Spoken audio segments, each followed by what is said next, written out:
Imagine India in the mid-19th century, under the control of the British East India Company. It was a time of friction and unrest, a period where the winds of change were starting to blow. The socio-economic transformations brought on by the British rule were not universally well received. Traditional industries were disrupted, new taxes imposed, and lands confiscated, leaving many Indians in distress. But it wasn't just the economic changes ruffling feathers. The British also meddled in religious affairs, imposing their Christian beliefs on the predominantly Hindu and Muslim population.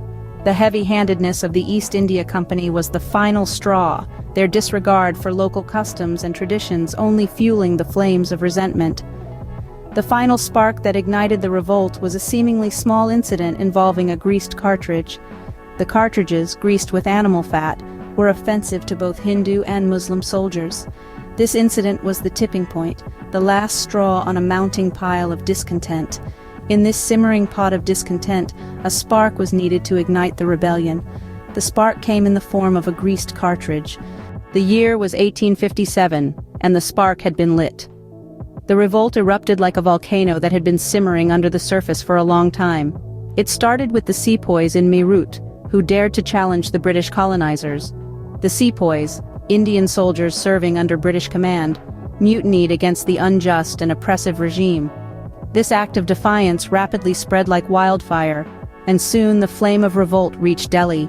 Delhi, the symbolic heart of India, was captured, and the Mughal emperor, Bahadur Shah Zafar, was declared the leader of the rebellion. This marked a significant moment in the history of the revolt. From Delhi, the flames of revolt spread to Lucknow. Here, the rebellion was led by the fierce and valiant Rani Lakshmibai. Her courage and determination became the beacon of hope for the rebels. Meanwhile, in Kanpur, the siege was led by Nana Sahib and Tantia Tope. Despite the odds, they stood against the might of the British Empire, embodying the spirit of revolt. Amidst all this, a name that echoed throughout the rebellion was that of Mangal Pandey. His act of defiance was the spark that ignited the flame of this revolt. The revolt, though ultimately unsuccessful, was a turning point in Indian history. Even though the rebellion was crushed, it sowed the seeds of a desire for freedom that would eventually lead to India's independence. The Revolt of 1857 was a watershed moment in Indian history. It marked the end of the East India Company's rule and ushered in direct governance by the British Crown. The aftermath saw the seeds of organized resistance against British rule being sown, setting the stage for the struggle for independence. Over time, the revolt has been revered as a symbol of Indian resistance, a precursor to the larger freedom movement. The Revolt of 1857, while a failure in its immediate goals, was a stepping stone towards the eventual independence of India.